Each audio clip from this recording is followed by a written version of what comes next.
You're watching the 10 o'clock news.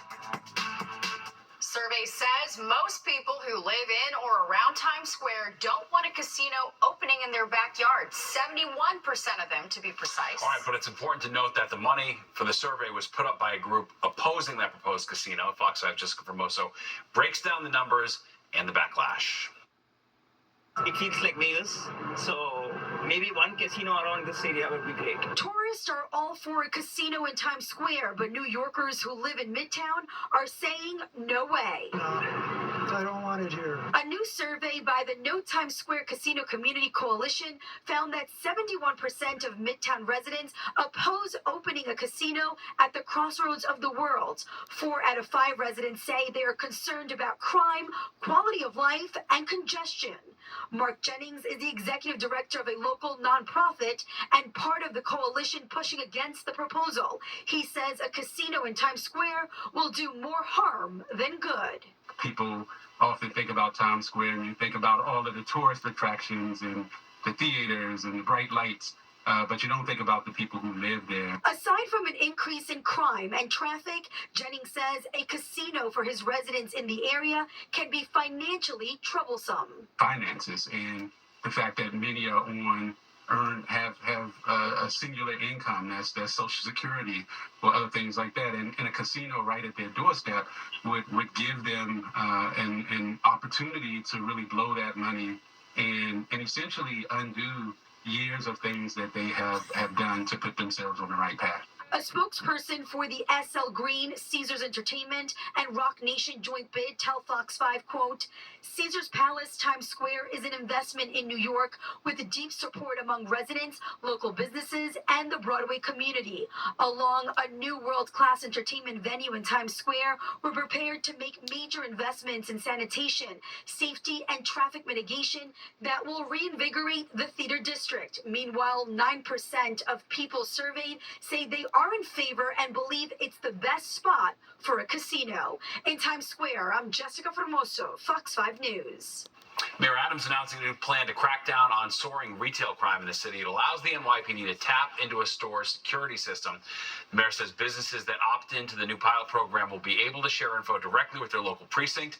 The test program began last summer in Queens, and police say there's been a 5% drop in retail theft compared to last year. Fusus Technology uses a camera integration platform that allows businesses to voluntarily integrate their security cameras with their local NYPD precinct. This is a home run. Officials plan to install around 15,000 cameras and devices in participating stores over the next year. Well, possible changes ahead for New York City Transit President Richard Davey. Rumors have been swirling that he's in the running for the top job at Massachusetts Port Authority. Well, today Davey released a statement confirming he is one of the finalists for the big gig, but also said his current position is one of the best jobs in the transit world, and he will continue to push forward every day he serves in that role. This summer, New Jersey Transit commuters can receive refunds for certain unused tickets. The refunds start on August 1st, applying to only one-way tickets for bus, rail, and light rail bought before June 1st. But tickets purchased after June 1st must be used by the end of July. Customers can request refunds online or through mobile app tickets. The move is expected to significantly reduce the fraud while saving NJ Transit an estimated $25 million a year. A major upgrade for the Long Island Railroad Station and Copiague. It's now fully accessible. The station has its first ever elevator and a sidewalk that connects with it. It's the first of 3 Babylon branch stations that will be made fully accessible in the next few weeks. Added accessibility is going to make a huge difference for customers along the entire Babylon line. Copiague is the home station for more than 1,000 weekday riders. There are 101 trains stopping here daily, and it's service that everybody, people with mobility issues, seniors, parents with strollers, everybody can now take advantage of. Amityville and Lindenhurst should have their upgrades by the end of June. Well, the countdown is on to Memorial Day weekend and the unofficial start of the summer travel season. That's right. And as Fox 5's Teresa Briolo shows us, the TSA is prepping for a busy one. We're about a week away from the official start of the summer travel season, and this year is expected to be a doozy. We expect 3 or 3.1 million travelers, most likely during the busiest days during the core of the summer in July and early part of August. The combination of staffing shortages, airport construction, and summer break is bound to test some people's limits. But the flip side is a full passport, fun memories, and adventures in places you've never been or have been longing to revisit. Airports are portals to the planet. And we're going to test that theory this summer with our domestic and international global travel. Of course, the caveat, Mother Nature, who will seemingly stop at nothing to derail our summer travel plans, creating even more headaches at the airport and before.